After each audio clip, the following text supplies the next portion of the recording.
Hi, Mr. Fish. This is Doug, your technician at Harley Davidson San Jose.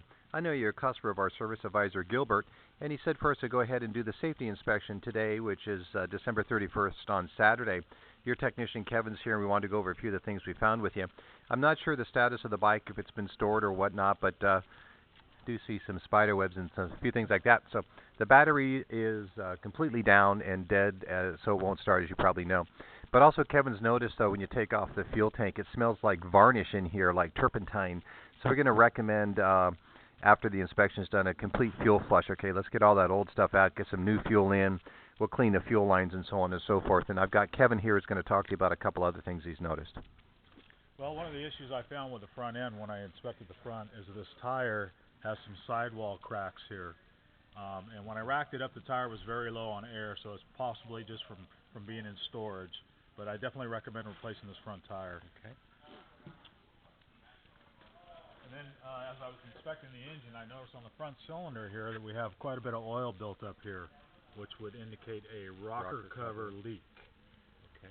And further inspection, as I came down by the transmission, I've noticed a lot of oil built up on the clutch cable too. And it's very common for these clutch cables to break inside here and leak. So that's what that line is. Okay. And now, would you recommend both rocker covers or just the one? You do. I guess we can do just one here. Yeah, we're not going to loosen any torque. So, no. So far, just recommendation for the front rocker cover for the oil seepage there.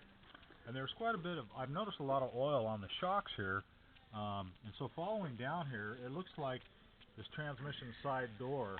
There's a lot of oil built up there, and I believe that the side door is probably leaking. Okay. The oil's coming. Possible. We would probably put some dye in there. I'd probably say, we can fluid flush it all or fluid exchange it all, and get it running and started, see if we can get these gaskets, wet again and see if they seal first, huh? Right.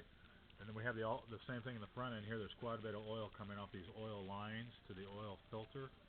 And it's actually the bottom of the crankcase is covered with oil, and so it could possibly be coming from these oil lines here. This is another one where we most likely clean it up and put some dye in the engine there. You've been able to check the oil level? Have you got a good level on all that yeah, stuff? In fact, the oil level should we change this stuff before it's fired off? Actually, the oil level is a little too high.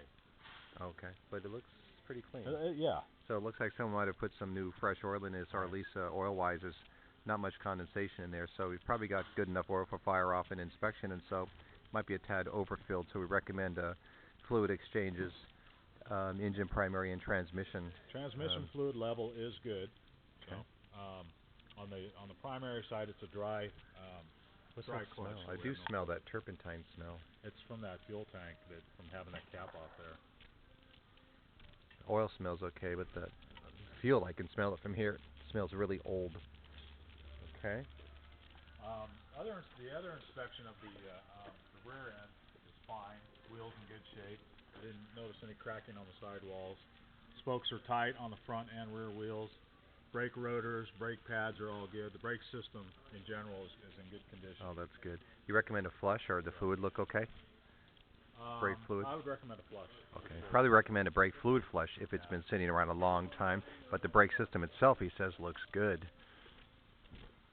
But then all electrical is operating correctly. Okay, all electrical is operating correctly so far. We've got the charger on it. Turn signals.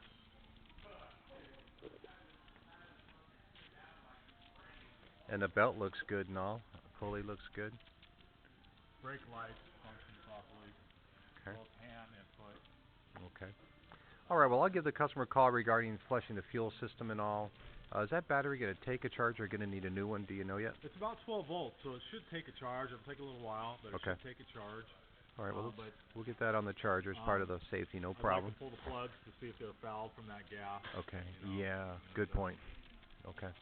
All right, well, we'll get this off to you, to our valued customer. We appreciate your time this morning, and we look forward to taking good care of this bike for you. Overall, it looks like a real good deal, so I'm happy to report that to you. We'll just look forward to getting it started. We'll take a listen to the engine and so on for you. So I'll get this sent to you, and we'll talk to you very shortly. Thank you, sir.